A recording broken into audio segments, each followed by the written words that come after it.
नमस्कार दोस्तों, आप सभी का मेरे चैनल में स्वागत है। आज हम लेकर आए हैं जन्म और मृत्यु का सच। तो दोस्तों, वीडियो को शुरू करने से पहले मेरे चैनल को सब्सक्राइब करें और वीडियो को एक लाइक जरूर करें। तो आइए दोस्तों, वीडियो को शुरू करते हैं और जानते हैं जन्म और मृत्यु का सच। जन्म और मृत्यु मानव जीवन के ऐसे दो अटल सत्य हैं जिन्हें कोई टाल नहीं सकता। यह सत्य केवल हमारे जीवन तक सीमित नहीं है, बल्कि प्रकृति के हर कोने में विद्यमान है। हर जीव, हर पौधा, हर रचना एक चक्र का हिस्सा है जिसे सृष्टि का नियम कहा जाता है। यह चक्र आरंभ होता है जन्म से और समाप्त होता है मृत्यु पर। लेकिन यह समाप्ति भी असल में एक नए आरंभ का संकेत होती है। सर्वप्रथम जानते हैं जन्म का अर्थ क्या है। जन्म का अर्थ है जीवन की शुरुआत। यह वह क्षण है जब एक आत्मा इस भौतिक संसार में प्रवेश करती है, अपने कर्म और अनुभवों के माध्यम से स्वयं को विकसित करने के लिए। यह प्रकृति का सबसे सुंदर चमत्कार है, जहां एक नई जीवन शक्ति, नई ऊर्जा और एक नई चेतना का उदय होता है। हमारे शास्त्र कहते हैं कि जन्म एक अवसर है, यह आत्मा के लिए एक नया शरीर धारण करने का और अपने कर्मों का हिसाब चुकाने या नए कर्म करने का। गीता में कहा गया है कि आत्मा न तो जन्म लेती है और न मरती है, यह केवल शरीर को बदलती है, जैसे पुराने कपड़े उतारकर नए कपड़े धारण किए जाते हैं। चलिए दोस्तों, अब जानते हैं मृत्यु का अर्थ क्या है। मृत्यु का अर्थ है जीवन का अंत, लेकिन क्या यह सचमुच अंत है?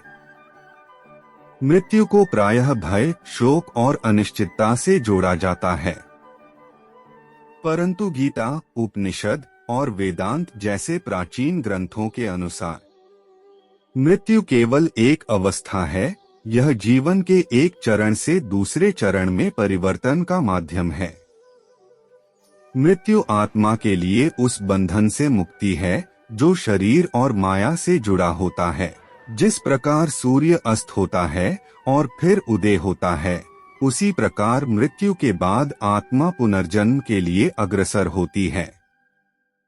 विज्ञान और आध्यात्मिकता दोनों अपने अपने दृष्टिकोण से इस चक्र को समझाने का प्रयास करते हैं। विज्ञान कहता है कि ऊर्जा कभी नष्ट नहीं होती, यह केवल एक रूप से दूसरे रूप में परिवर्तित होती है। ठीक उसी प्रकार आत्मा भी अमर है। मृत्यु के समय शरीर पंच तत्वों में विलीन हो जाता है, पृथ्वी, जल, अग्नि, वायु और आकाश में। लेकिन आत्मा अनंत है और यह जीवन के प्रवाह को निरंतर बनाए रखती है। आध्यात्मिक दृष्टिकोण से जन्म और मृत्यु को कर्म, मोक्ष और पुनर्जन्म के सिद्धांतों से जोड़ा गया है। कहा गया है कि हमारी आत्मा अनादिकाल से कर्मों के बंधन में बंधी हुई है। जब तक हम अपने सारे कर्मफल का अनुभव नहीं कर लेते, तब तक जन्म मरण का चक्र चलता रहता है। यही कारण है कि इसे संसार या जन्म मरण का चक्र कहा जाता है।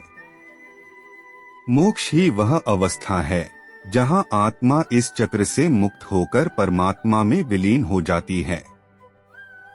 जन्म और मृत्यु का सच यह है कि वे जीवन की सतत प्रक्रिया के दो पहलू हैं। यह हमारे अस्तित्व की पूर्णता का प्रतीक हैं। इन दोनों के बीच जो समय होता है, उसे ही जीवन कहा जाता है। इस जीवन को अर्थपूर्ण बनाना, सच्चे कर्म करना और आत्मा के वास्तविक स्वरूप को पहचानना ही हमारे लिए सबसे बड़ी उपलब्धि हो सकती है। जब हम यह समझ लेते हैं कि जीवन और मृत्यु दोनों अनिवार्य हैं और केवल आत्मा ही शाश्वत है, तो हमारा दृष्टिकोण भय से स्वतंत्र हो जाता है। इस प्रकार जन्म और मृत्यु को समझने का सबसे सही तरीका यही है कि इसे प्रकृति के शाश्वत नियमों और अपनी आत्मा के वास्तविक स्वरूप के साथ जोड़कर देखा जाए। दोस्तों, वीडियो में अंत तक बने रहने के लिए आप सभी का धन्यवाद। अगर वीडियो अच्छी लगी हो तो एक लाइक जरूर करें और इस वीडियो को ज्यादा से ज्यादा शेयर करें।